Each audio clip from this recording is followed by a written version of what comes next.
Hey, I'm Decathlon Gamer. Welcome back to Out of the Park Baseball. This is episode number 14, and I have a big decision to make. At the end of the last episode, we talked about time to move on from Cuevas because his contract at $20 million is just too big, especially now that we have a similar player, similar contract anyway, who is not only 3 stars, but 5-star potential and 5 years younger.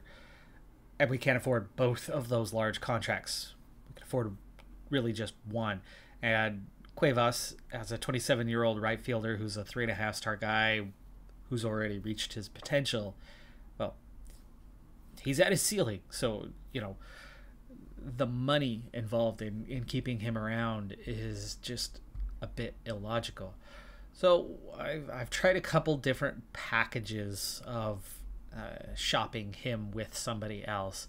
And what I've settled on here was Josh Sidney, who's the reliever, 3.5-star guy, but young, but already at his peak, and really didn't do terribly well for us over the last few seasons. He hasn't been bad, and his numbers got better as the season went on. Last year, he was in the 5s for a good half a season in his ERA department, but a good stretch run brought his numbers down a bit. But anyway, not a key element. He was the last guy among our relievers, so giving him up, no big deal. Now, the difficult part for us is the money involved on Cuevas. That lowers his value a bit. It's a good player for our level, but there's a lot of money in him that just isn't there elsewhere. And I have varying options on where to go. One team that was pretty keen on getting him, regardless of the package I was throwing together, is Jacksonville Scarecrows. They're offering a 3.5-star guy, which is kind of the equivalent, only making $6 million, so that would save us $14 million, and I would totally go there, except for 2 things. Besides the fact that Duggar just doesn't have a lot of power, which I'm not terribly concerned over. Duggar's 30 years old, and even though he's on a $6 million contract, it expires this year, so he's going to be asking for a huge pay raise next year, which means we're getting 1 year out of this player. Not a good trade-off in my opinion. And the other guys are 29, 30, 29. None of them are great options. Beyond that, there are a couple things that I do like in the options that are given. Starting pitchers that are in their mid-20s that are good now and have even better potential, and I've had a hard time finding top starting pitchers, so that would be welcome. I'm not even looking at relievers regardless of what their rating is. Grand Rapids, I've looked very close at these 2 guys. Andy Archer, who's on a minor league contract, is a 2.5, 3 guy, and Omar Cruz, who at just 25 is a 2.5, 3 guy, and has done well, and he's 50s across the board, and I think would be a solid addition, would definitely upgrade our rotation a bit. Matt Vierling is a decent option. For one, he plays the same position, so we wouldn't be having to fill a hole otherwise. He's on auto renew and making just $700K, so he's pretty affordable. Played for Philadelphia and then now Salt Lake City, who is one of those teams that was promoted to the major leagues. Not doing well at the major league level, but you would think he would do pretty well for us. He's got good gap power, overall decent power, overall fairly decent hitter. Strong left field, good right field, could play a couple other positions in a pinch, but is ultimately just kind of a 3-star guy. But then Glendale has offered us, I think, 2 quality options that I think are just a slight notch above everybody else. First off, Richard Vela, 26-year-old starting pitcher. He's reaching arbitration this year, so it is going to create a bit of a bump to what he is making. Fairly good pitcher, but not great. But he's got a lot of velocity and is a ground ball pitcher, which means that's something you want in a starter. That's going to get you a lot of good numbers. It's somebody who's not going to get hammered too often. he would be a solid addition. And at 3 stars, would be one of the best pitchers we've got. But I happen to like this option just a little bit more for 2 to 3 key reasons. First off, he's making that league minimum, arbitration, injury proneness is durable, so we expect him to stay healthy. Leadoff hitter, great contact. He's not going to strike out. He's not going to get a ton of walks, but he's not going to strike out. He's going to put the ball in play, and with great contact, he's going to have a high average. He's going to have a high enough OPS. I mean, this is a good leadoff hitter who's going to score a lot of runs. Plays right field well, could play left in a pinch, but as a right fielder, it's 1-for-1 with the outgoing Cuevas, and he has speed. The stealing and base running is fantastic. I mean, this is a solid player. I don't think this is much of a downgrade from what you have in Cuevas, and he's younger and going to make a ton less. And even with arbitration, he's not going to suddenly be a 20 million kind of guy. He's, we're going to be able to hang on to him for a year or two before we have to then pay him big and either move him on his way. The wins above replacement is pretty high. And one last reason why I want to go with him is we have a deep pitching staff. Our rotation isn't great, but I have some options in AAA that are going to strengthen that rotation already, and I do want to address it. But it's the lineup that needs the most attention to bring us up, right? We went from the worst lineup, the worst rotation, the worst bullpen, to now our pitching staff is just about middle of the road. And I think we can continue to make some upgrades on that this season fairly easily to bring it at least middle of the road. But it's that lineup. It's that lineup that's struggling, and we're giving away one of the only pieces we have in that lineup. I'd like to get a piece back that is going to offer us something worthwhile and build. We need to build this lineup a bit, and this is going to help us do that. So we're going to take Tony Barra. Again, this is going to give us some contract roster flexibility. It's going to set us up nicely, and this is an easy selection for a leadoff hitter. Well, the fans weren't happy about losing Cuevas. No surprise there, but also not of my concern. I'm not here about the commercial side of it, where we're actually doing really well with the finances, so losing a small amount of fan interest is not going to hurt. But turns out that getting rid of Josh Sidney was good for the clubhouse atmosphere. They're happy to part ways with him. That's one thing that I haven't paid much attention to through the first couple of seasons. Might pay a bit more attention to this year, especially if we're going to be looking to win more games and get off the bottom end of things. And for my next deal, I thought long and hard. For one, there was a lot of offers. We'll go over who I'm offering out in a second, but there was a lot of offers coming back, and picking from them, it took me a good while. What I'm settling on is John King, starting pitcher, 3-star guy. He is 29, so he's not exactly young, but he is still making just $700K, facing arbitration, where it could bump him up into $4 or $5 million next season, but that's not big. It's not huge. I don't expect it to go crazy, and we could easily move him on at that time. But he's got good stuff. He's got very good movement and control, good pitch selection, extreme ground ball. It's all things that I really like. The one thing that I don't like is the stamina, and that's why it wasn't an automatic selection. He's not going to go terribly deep into games, but I do think that he will offer us enough. And looking at the work experience, he's pitched for Texas. He pitched a fair bit 2021. I mean, he was 27 games, no starts. He was out of the bullpen for that, and no wonder he's got low stamina. But you look at how he's been. He started 17. He started 27 the last couple of years. He got up to 147 innings last season for Honolulu, which I believe is the second tier, championship. So he was 8-2 the year before with a really good ERA. Last year, not as much, 7-11, but that is easily could have been down to the team. In fact, his wins above replacement was higher than it was the year before. His ERA plus was lower. It's just, circumstantial. His whip was very similar. Just things didn't quite go, how you would hope this last season. But he's a solid guy, and I did have some other options, but it was more corner outfielders who were already making about $5 million, same age. Neither one of them were more than just normal on their injury proneness. You're looking at that going,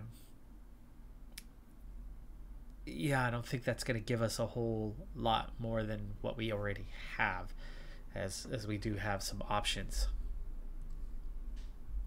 What we're giving up is a corner outfielder, though, in Elijah Thompson. Elijah Thompson did pretty well this last season, but with really poor defense, he was our DH much of the year, and I am looking to upgrade beyond that. And just a 2-star guy, decent talent, had a decent season, but we're looking to get better and push beyond just, a couple decent options.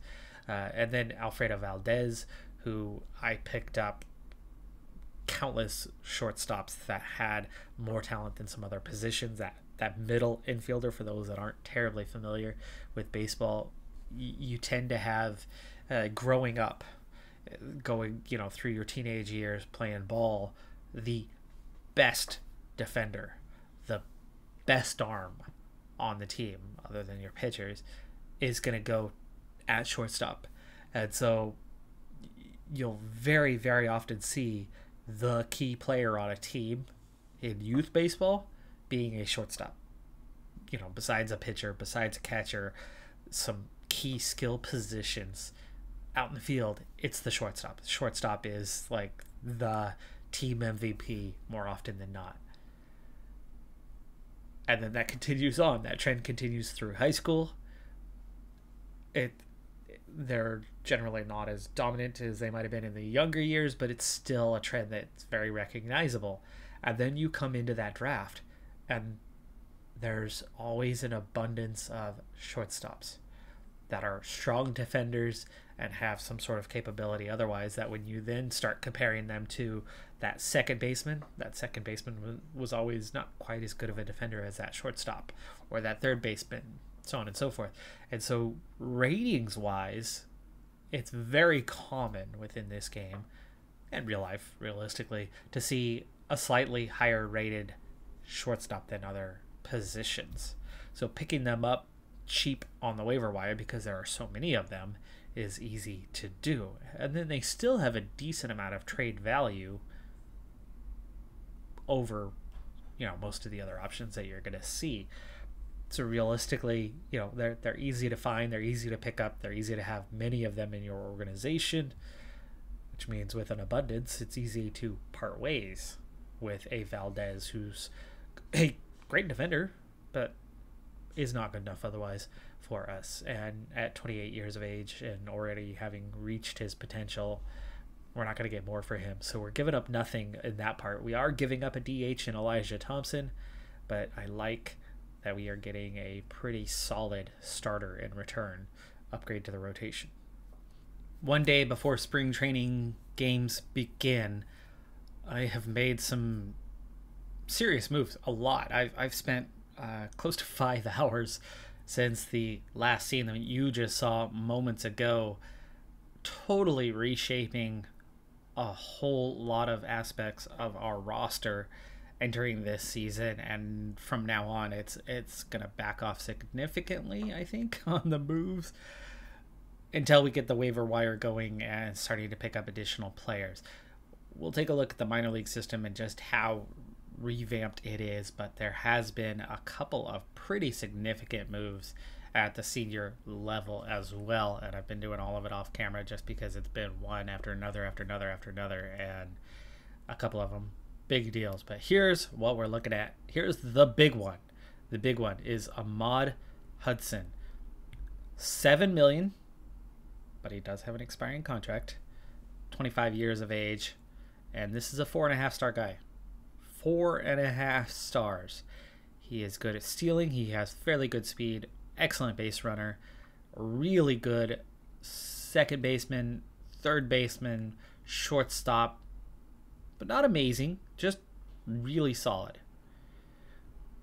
We picked him up out of the professional league, so he has been here for the last couple of years, and you can see he did well. I mean, he's hitting 350, 360 over the last couple of seasons. Win above replacement is excellent. He has very good gap power, though he's not going to hit the ball out of the park. He doesn't have the greatest discipline either, but he's not going to strike out. So while he's not going to earn a ton of walks, he's not going to strike out either, and has excellent contact, excellent gap power. This is a huge coup for us, and we picked him up in a 5-for-3 trade involving two of our starters from last year, starting pitchers, that is, our best reliever, one of our other top relievers, so 4 guys out of our pitching staff, plus one other big-time prospect to make it all work, to make it all come together.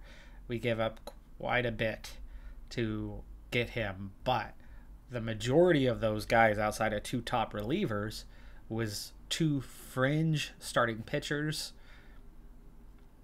and 1 prospect that was not amazing, just good. We gave up a lot to get this 4.5-star talent, and let's hope that this upgrade actually does work out for us.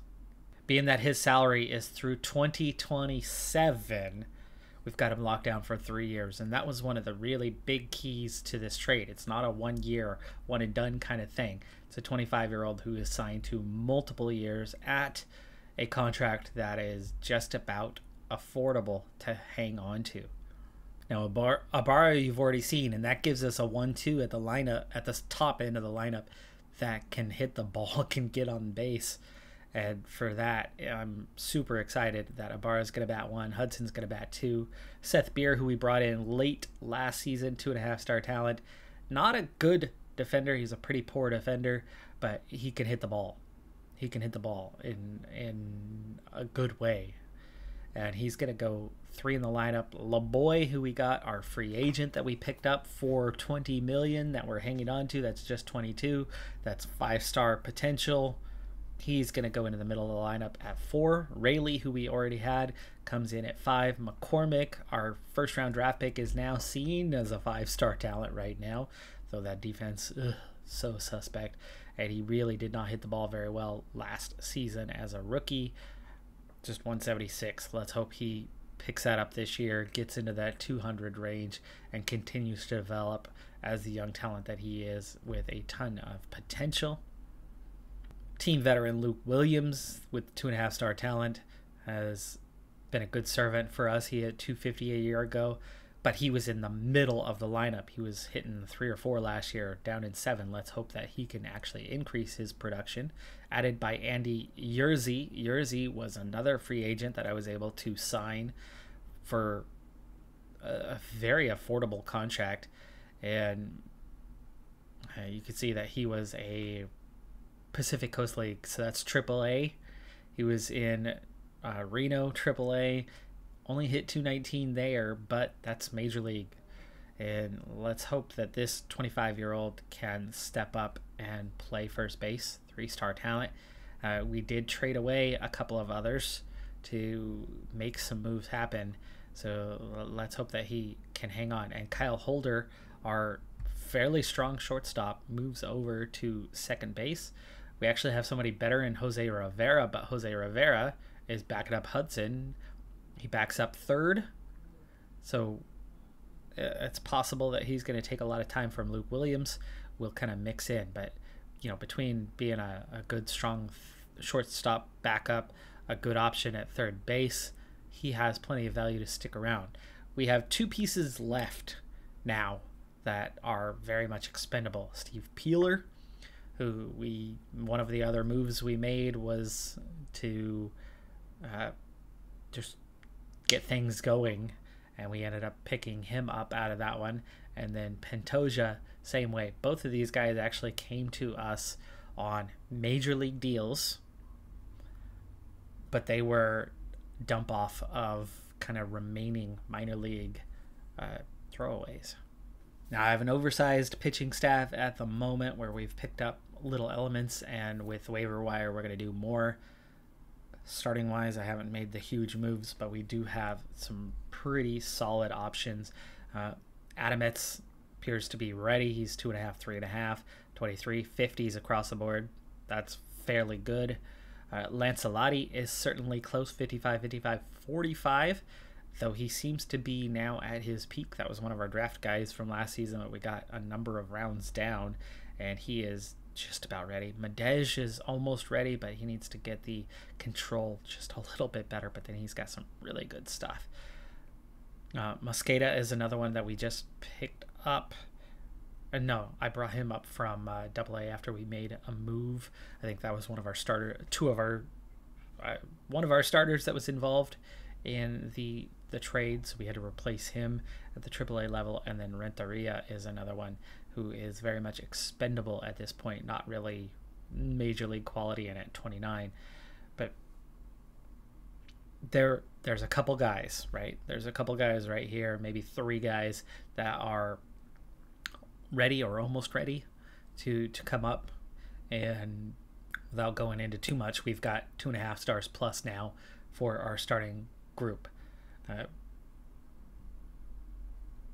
The one addition that we've had now is John King, the low stamina. I believe you saw this one right before I went into my follow-up.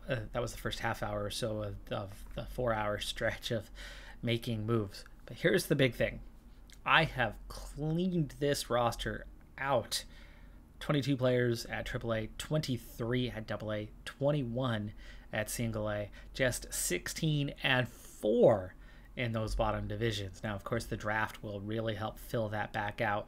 And I had it down to 12 or 13 half-star guys that, when I started reshaping the minor leagues, were all right here at that single A, and the rest of them were all gone. So I've got maybe a dozen left of those, 10 to 12 half-star players remaining in our entire roster.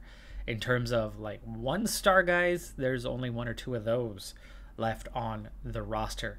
So we're looking at maybe 14 very weak players. Everything else is about 2 stars or better, other than a few 1.5-star guys at the either AA or single A level, meaning I have totally taken all but the last handful of pieces from the really weak players that this minor league system was full of, and I've really gotten it down to there's not much left. We have pieces that actually have proper trade value throughout the organization now, other than those last couple fillers, and I'm not getting rid of them because, well, right now the roster is just too thin to go any further with that one. So Eldred and King right now are the 2 replacement starters from the 2-star guys that we had, and both of them, their stuff is at a 50. You have really good movement and control from John King. He just lacks stamina. Eldred, not great either. We have a few guys below 50 in that department, so it's, not fantastic. We are going to have to rely on our bullpen a bit, but unlike in the previous seasons, our starting staff is going to be less hittable. They're going to do a lot better at keeping guys off base, and hopefully that'll actually allows them to get as far, if not farther, into games, because there's going to be fewer pitches involved if they're not struggling with the count batter after batter, and can push things to the limit. Now, bullpen wise, we've got plenty of options, and we moved some guys along. Nebel actually came in the Ahmed deal. The shortstop, the 4.5-star shortstop.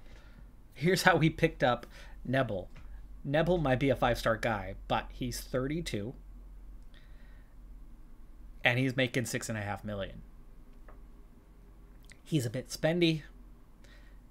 His money is why we were able. His money and age is why we were able to get a reliever of this talent, who is going to take over, I would think, as our closer.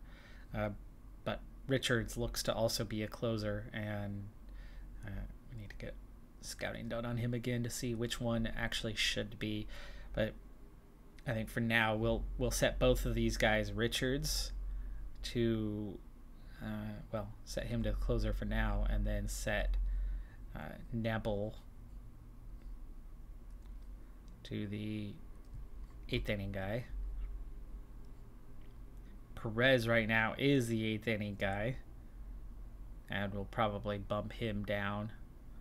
How did he do last season after we picked him up from Atlanta? 2.32. Yeah, he was pretty solid. But we'll put him to 7th inning. The other player that was involved in that Ahmed deal is this guy. It's Julian Valdez. Making league minimum, but he's only a 2-star talent. He's already about to turn 27.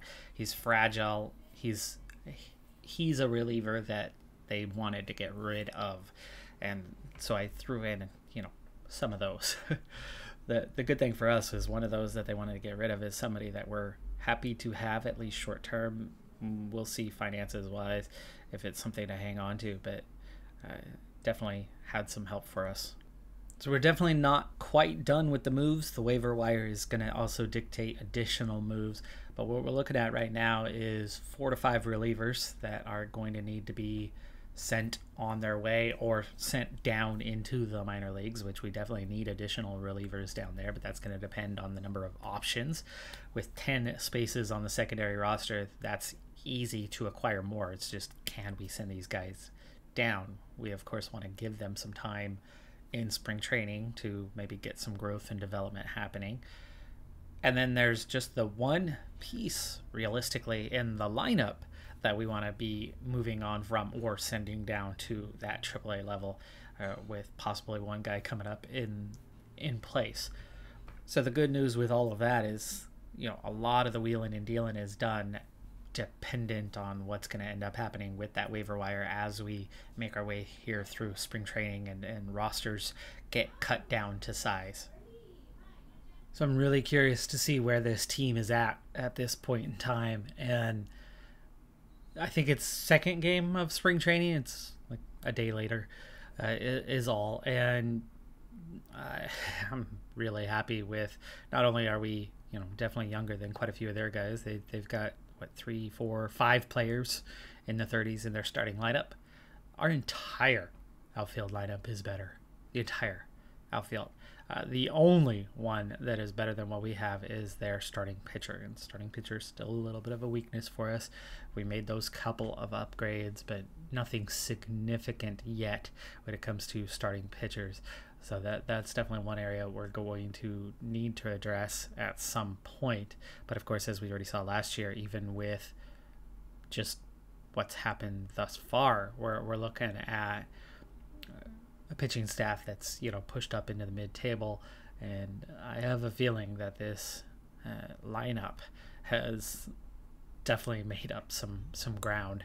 You can see they're looking at 4 guys that are 2 stars or worse, and a few 2.5-star, only one player, and it's a shortstop, 3.5 star, but he's not hitting in that 3-4 spot. So you figure his 3.5, if we were to look at him, has a little more to do with being defensive. A lot of lefties in their lineup, a lot of lefties in our lineup. Their pitcher is a righty, ours is a righty, so yeah, this will be interesting. All right, game underway. We're going to quickly make our way through this one as Ibarra pulls that one right down the line, but doesn't get a lot of contact. Neither on that one as we get jammed, but already an error from the defense, and that's one thing that I've really tried to address by getting some better defensive players as a whole to get some better hitters. We did make a couple sacrifices in that department as we pulled that one foul, but the catcher easily able to get underneath it for the second out. Not a great first step back, but it's spring training, and it really doesn't matter how the team actually performs. Hence, I'm gonna just keep on moving quickly through this one. Just curious to see who is doing what in this game. Are we gonna have anything as that one's jammed? Easy play for the pitcher for the first out. interesting either sidearm action or three-quarter arm action from the pitcher. For those unfamiliar with pitching style, again, I know the audience is very mixed on baseball enthusiasts and people who generally follow my other series, other sports, Pro Cycling Manager, so cycling fans, but not necessarily people that are familiar with the American sport of baseball, as yes, it's certainly played around the world, and of course Latin America baseball is immensely popular, but in Europe in particular, it's not a terribly popular sport. So there are plenty of people who go through life completely unaware of what baseball is all about, other than put bat to ball. Cricket is going to be a far more familiar sport to many of my audience. But going into this, pitching styles, okay, you have overarm, which I'm a lefty, but the way you're seeing this looks like right. So you have overarm, you have three-quarter arm, you have side arm action. Those varying ones. Fast pitch softball is going to be an underarm, though that one, I love the reverse rotation on that, where slow pitch is just straight from behind, kind of lobbing. That's for softball, but not used in baseball itself, as that one goes deep, and we're going to trail by 2 here in the bottom of the second as we give up the Bukowskis gives up the home run on that one. That ball just getting out for the 2-run lead here, but it's spring training, really does not matter. There's a lot more things to worry about, but you can see with the body action, he leans over, so it looks very much like a sidearm kind of thing. And so you're not actually throwing straight to the side. It's more of your arm location might be to the side, but with the body leaning well over, it's more like a three-quarter action, just combined with a lean to be considered the side arm. Walking to the dugout, looking on that one. It was a full count situation. Thought he was taking ball number 4, and instead it ended up being, as they're looking to turn 2, they cannot get the second out. They get the force out at second, but not the combination. That's Ibarra. Okay. That was one of our key things. So Ibarra on that one, who beat out the throw for the double play. Boy, I thought we were safe there, but okay, that ends the inning. Certainly looked like we had beat it, but apparently no. Not in time. Anyway, Ibarra, I wasn't looking that closely, so I easily could have missed that just from my half attention on that. Another deep ball, but this one's not going to get out. Shy of the warning track. Still a deep fly ball, but it's a fairly easy routine catch. And that should be routine as well. Oh, the error by the first baseman. Ouch. That was a very, very catchable ball. Yerza. No shot to catch it. Apparently it was the throw. The throw was wild. That ball's going to travel a long way, and it's going to get out of here. Well over. That's Beer. That's our number 4 hitter. He is not the best of hitters. Even for our level, he's not the best of hitters, but he's got enough power to hit the ball a long way. That is a decent enough hitter to fit into that middle of the lineup. I'd rather have him more as a 5 or 6 hitter, but we have what we have. It's still an upgrade in the middle of the lineup from where we were last year, where, you know, like Luke Williams, who might be the one who's up right now. No, it's Luke Raley. But Raley and Williams were the middle of the lineup guys. We've been able to bump them down, and that's all a sign of the progress we've been able to make, building that lineup up a little bit after we initially gutted it out in that first season. But of course, really in that first season, we only had the 2 guys that could hit. Now long gone from the team, from the roster. We are, honestly, this is the best lineup we've had by some margin. I don't know how much better it's going to be. I don't know where we're going to fit in this year. I don't think we've suddenly jumped to having the best lineup out there. but maybe it's going to be good enough to get us into the middle of the road. Pitching staff in the middle. Oh, thought we should have had that one, but we don't. And that's going to... Nebel's already out there pitching. It is spring training after all. So bottom of the fourth, we are into a new lineup. Early spring training games, actually, that's fairly typical. Starters are going to pitch about 3 innings, maybe even 2 on their first outing, as you really don't want to stretch those arms too much until a bit further in, and that's why it's good to have a lot of relievers, which at the moment we do have. Luke Williams at the plate. That one's going to squeeze on past that second baseman who didn't have a lot of range, and that's good for a single. Be nice to get that second run back and draw level here in the top of the fifth. Yerzy down on strikes. We've seen a few strikeouts already from our team. That one, ooh, slices the other way, but the shortstop unable to wrangle it. That's a shortstop. That's a good defender, so a little surprising that that one got through. Remember, he was the one guy on their outfield lineup that actually has a good rating, but doesn't bat in the middle of the lineup. Hence the assumption, anyway, that that meant he is a fairly solid defender. He's going to turn 2 here, and that throw was awfully high from the second baseman, but the first baseman able to reach for it and hang on to that one for the double play to get out of trouble, get out of the inning. Valdez now coming in to pitch. This was one of our weak guys and immediately gives up a giant meatball right down the middle of the plate that gets pulled through the defense between the first and second baseman for a single. That one hit a fairly long way. Can we get there? We do not. That is going to drop just beyond the reach of our center fielder. It was Pantoja now into the lineup out there. So there's this was our weak guy in that lineup that we want to get out. He's going to get a glove on that one, though, for an out.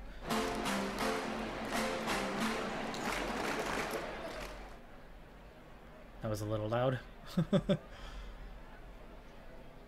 And the run score is there. We trail 3-1. So we were on the verge of tying this thing up, and instead we trail a bit further. But this is our weakest pitcher out on the mound, and they are hitting everything on him at the moment, making it quite obvious that he has no future with this club. We are going to have to move him on at some point.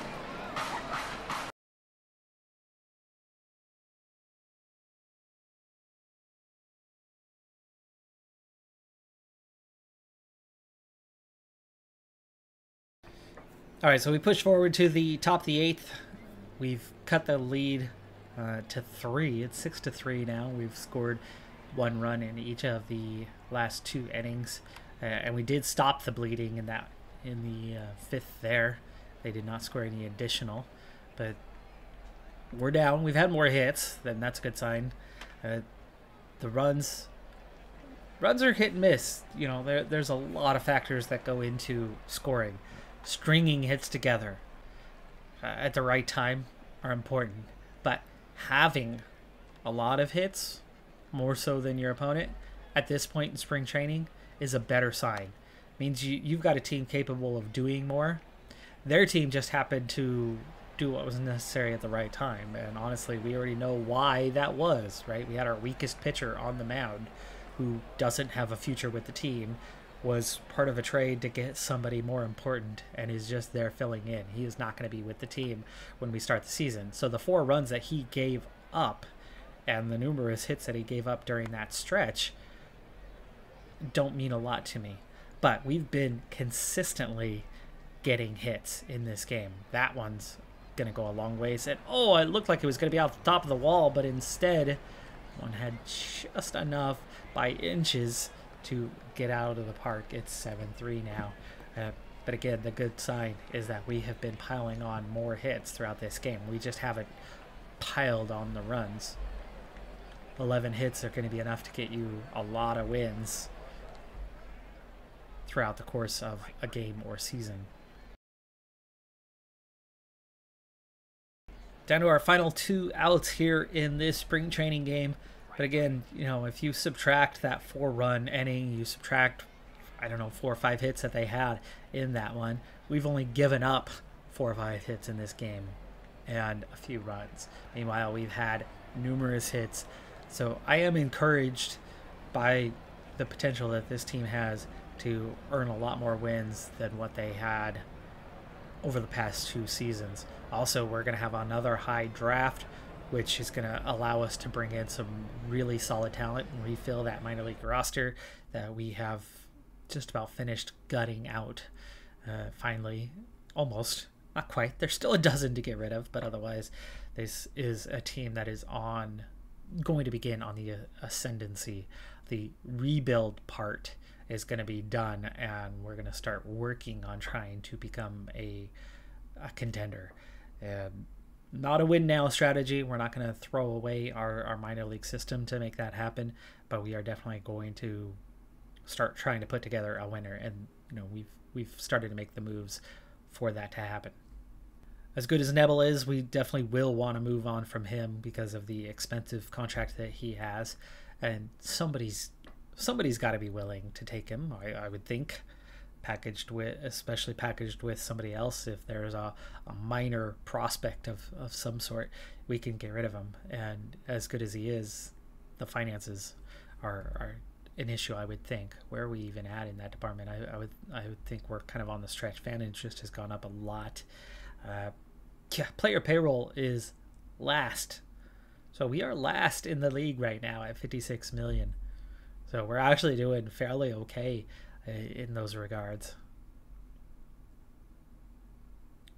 Season tickets still being sold, but attendance per game projection wise is quite a bit higher, and it was already higher last season than the season before.